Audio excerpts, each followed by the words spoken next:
Some women don't chase. And yet, they're never forgotten. They arrive like a whisper and leave like a storm. And long after she's gone, something in him still breaks. But he can't name it. Because it wasn't her body he craved. It was her power. A power unspoken. A power he never controlled.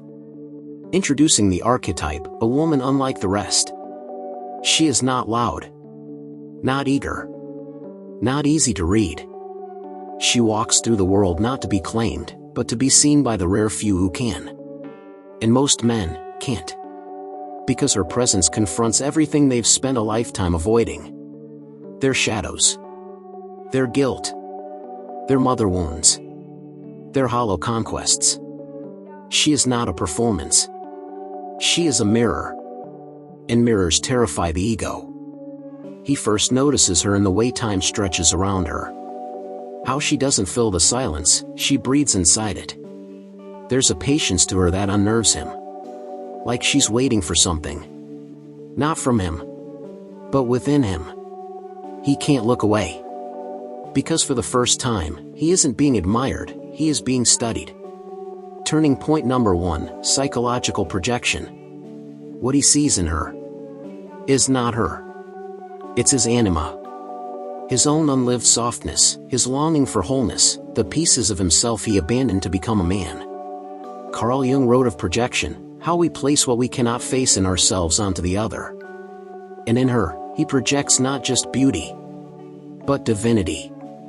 She becomes his salvation until she doesn't give him what he expects.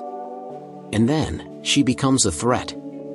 Because she will not soothe the parts of him that refuse to grow. Turning point number 2, the feminine detachment. She does not explain. She does not beg to be understood.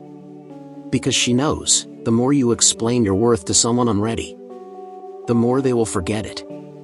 So she detaches. Not as a tactic, but as a truth. This is her first unspoken power, the ability to walk away without looking back. Most men mistake this for coldness. But it is sacred preservation.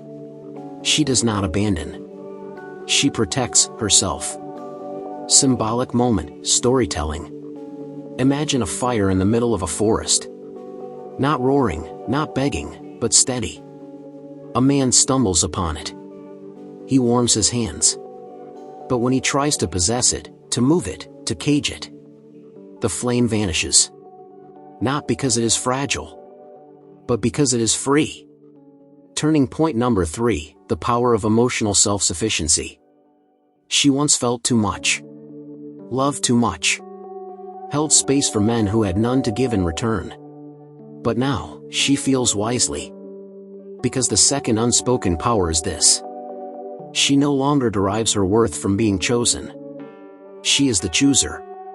The man cannot understand why her attention feels like light.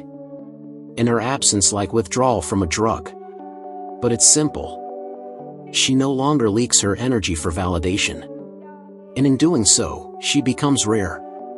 And rare becomes irresistible. Contrasting shadow, stoic wound in men. Cold men aren't born cold. They were once boys who reached for warmth and found punishment. So they learned to withhold. To measure love. To bury softness under performance. And when they meet a woman who sees beneath it, they run. Not because they don't feel, but because they feel too much, too fast, too deep. And she feels it all, but no longer chases the half-awake. Turning point number 4, magnetic mystery. The third unspoken power. She does not reveal everything. Mystery is not manipulation, it is magnetism. She lets him wonder. Lets him reach. And when he thinks he has finally grasped her, she shifts again. Not to tease, but because she is not static. She evolves. And unless he evolves too, she disappears from his emotional field like mist in morning light. Final shift, individuation and liberation. He will search for her in others, but find only echoes. Because what he wanted wasn't her body, but her mirror. And now he must meet himself, alone.